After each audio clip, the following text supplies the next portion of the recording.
Hello guys, तो कैसे हैं आप सब। उम्मीद करते हैं अच्छे होंगे, मस्त होंगे और अपने पढ़ाई में व्यस्त होंगे। मैं धर्मेंद्र कुमार एक बार फिर से आप सबों के लिए जीके का महत्वपूर्ण प्रश्न लेकर आए हैं, जो पिछले बार ग्रुप डी के एग्ज़ाम में पूछा हुआ है। तो बने रहिए हमारे साथ अंतिम तक। और यदि आपने अभी तक चैनल को सब्सक्राइब नहीं किया है तो प्लीज़ चैनल को पहले सब्सक्राइब कर लें, ताकि जब भी मैं वीडियो अपलोड करूँ तो सबसे पहले आप तक वीडियो पहुँचे।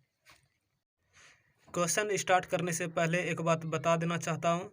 प्रत्येक प्रश्न के लिए आपको 5 सेकंड का टाइम दिया जाएगा। पिछले वीडियो में मैंने 10 सेकंड का टाइम लगाया था, जो मेरे कुछ दोस्तों ने बताया कि 10 सेकंड ज़्यादा हो जाता है, इसलिए इस वीडियो में 5 सेकंड का टाइम दिया जाएगा। तो चलिए स्टार्ट करते हैं। आज का हमारा पहला प्रश्न है, काजीरंगा राष्ट्रीय पार्क किस राज्य में स्थित है। आपका ऑप्शन है Uttar Pradesh, option B Tamil Nadu, option C Assam या ऑप्शन डी केरल।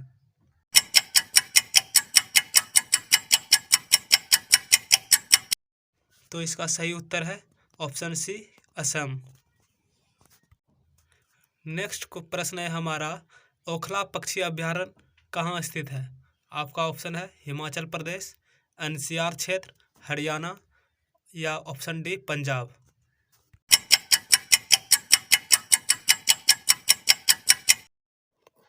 तो इसका राइट उत्तर है ऑप्शन बी दिल्ली के एनसीआर क्षेत्र।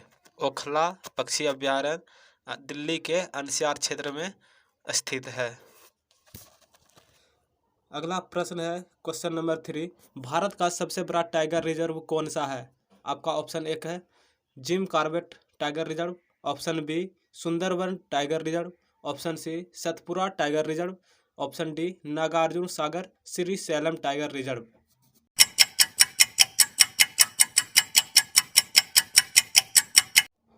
तो इसका राइट उत्तर है option D Nagarjuna Sagar Shri Sailam tiger reserve.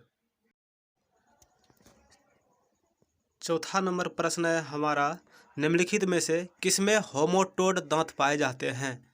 आपका ऑप्शन ए है मछली, ऑप्शन बी मानव, ऑप्शन सी तेंदुआ या ऑप्शन डी घोड़ा।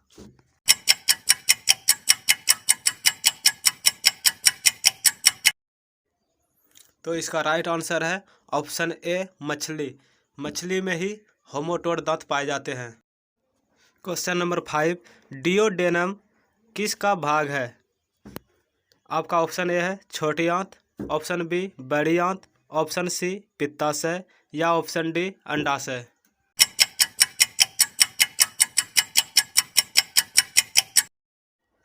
इसका राइट आंसर है ऑप्शन ए छोटी आंत। डिओडेनम छोटी आंत का एक भाग का नाम है। अगला प्रश्न है हमारा, बहुत ही अच्छा क्वेश्चन है, पाचन तंत्र में मौजूद रस, जिसे गैस्ट्रिक जूस के नाम से भी जाना जाता है, किसमें शामिल होता है। आपका ऑप्शन ए है HCl, option B NaCl, option C HNO3 या option D KCl।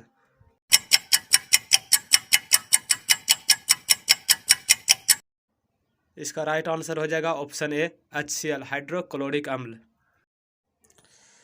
Next question है हमारा, क्लोरीन, फ्लोरीन और आयोडीन किसके उदाहरण है।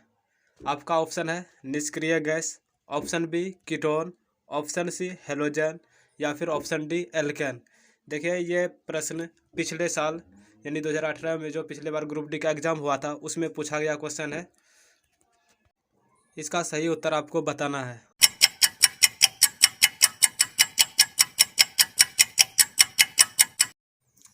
इसका राइट आंसर हो जाएगा आपका ऑप्शन सी हेलोजन। हेलोजन आवर्त सारणी के समूह 17 के अंतर्गत आते हैं। क्वेश्चन नंबर 8, कौन एक हेलोजन है। आपका ऑप्शन है sodium, option B krypton, option C magnesium या फिर ऑप्शन डी क्लोरीन।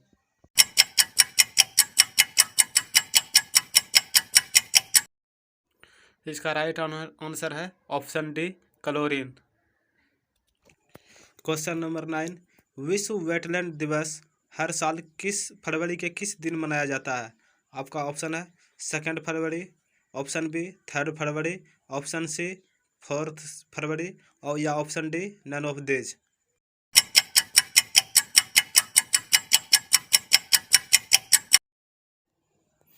इसका राइट आंसर हो जाएगा ऑप्शन ए 2 फरवरी।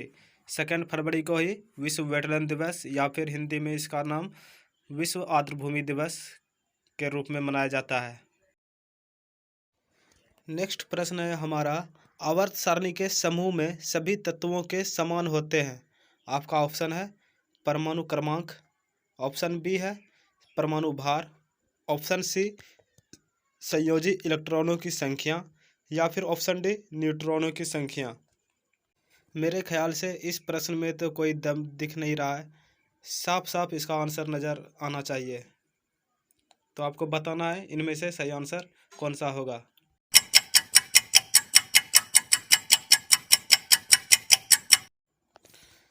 इस प्रश्न का सही आंसर है आपका ऑप्शन सी संयोजी इलेक्ट्रॉनों की संख्या, क्योंकि सभी तत्वों का परमाणु क्रमांक अलग अलग होता है और सभी का यदि परमाणु क्रमांक अलग अलग होता है तो उसका भार निश्चित तौर पर अलग अलग होगा। ठीक है, आगे बढ़ते हैं। अगला प्रश्न है हमारा, भारत का पर्यावरण संरक्षण अधिनियम किस वर्ष पारित हुआ था? आरआरबी एनटीपीसी में पूछा गया प्रश्न है। आपका ऑप्शन है 1997, ऑप्शन बी 1986, ऑप्शन सी 2004, या फिर ऑप्शन डी 2012।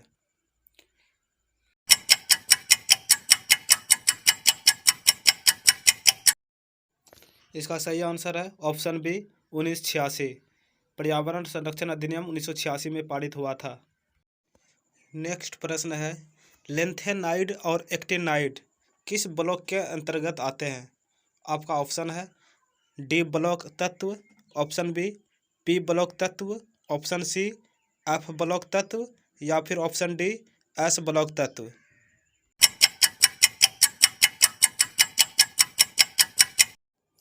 इसका राइट आंसर हो जाएगा ऑप्शन सी एफ ब्लॉक तत्व। नेक्स्ट प्रश्न है, मनुष्य के शरीर में सबसे छोटी ग्रंथि कौन सी होती है? आपका ऑप्शन है liver, option B thyroid, option C pituitary, option D लार ग्रंथि।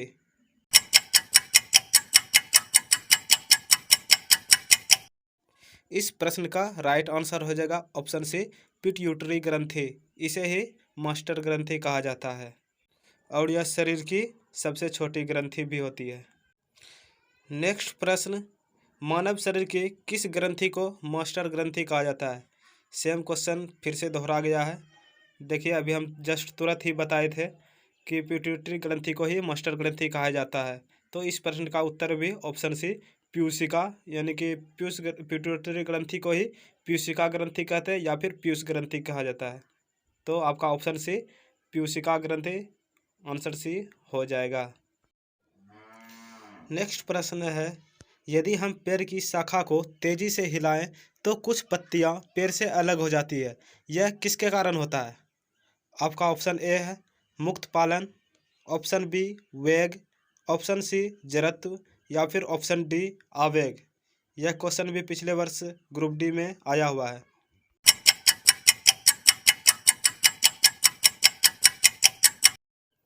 तो इस प्रश्न का सही उत्तर हो जाएगा ऑप्शन सी जड़त्व। जड़त्व के कारण ही जब हम पेड़ की शाखा को तेजी से हिलाते हैं तो पत्तियां नीचे गिर जाती है। अगला प्रश्न है, किसी वस्तु के द्रव्यमान का मापन किसका मापन कहलाता है? आपका ऑप्शन है ऑप्शन ए त्वरण, ऑप्शन बी जड़त्व, ऑप्शन सी संवेग, या फिर ऑप्शन डी गति।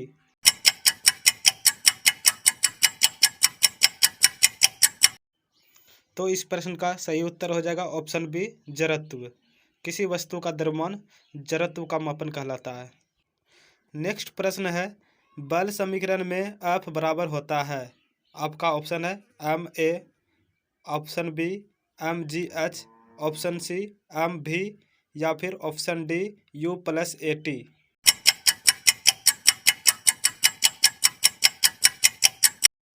तो इस प्रश्न का सही उत्तर हो जाएगा ऑप्शन ए एम ए, द्रव्यमान गुना त्वरण। आप मेरे साथ अंतिम तक जुड़ रहे हैं, हमें उम्मीद है कि आपको निराशा हाथ नहीं लगेगी। कुछ न कुछ फ़ायदा होने वाली है यहाँ से। तो अगला प्रश्न है, किसी वस्तु पर किया गया कार्य निर्भर करता है। आपका ऑप्शन ए है विस्थापन पर, ऑप्शन बी बल और विस्थापन के बीच कोण पर, ऑप्शन सी प्रयुक्त बल पर, या फिर ऑप्शन डी वस्तु के द्रव्यमान पर।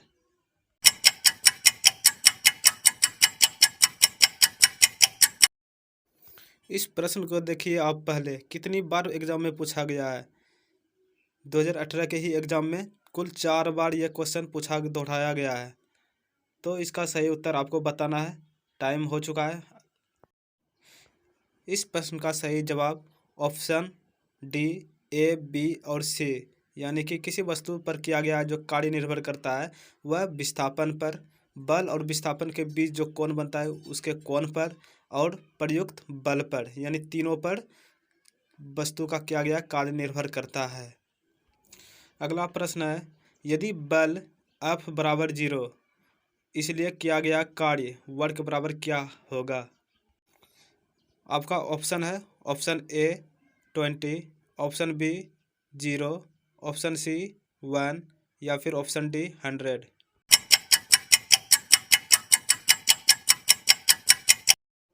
तो इसका सही जवाब होगा ऑप्शन बी 0, क्योंकि जब हम किसी वस्तु पर बल ही नहीं लगाएंगे तो मेरा कार्य क्या होगा, बिल्कुल शून्य होगा।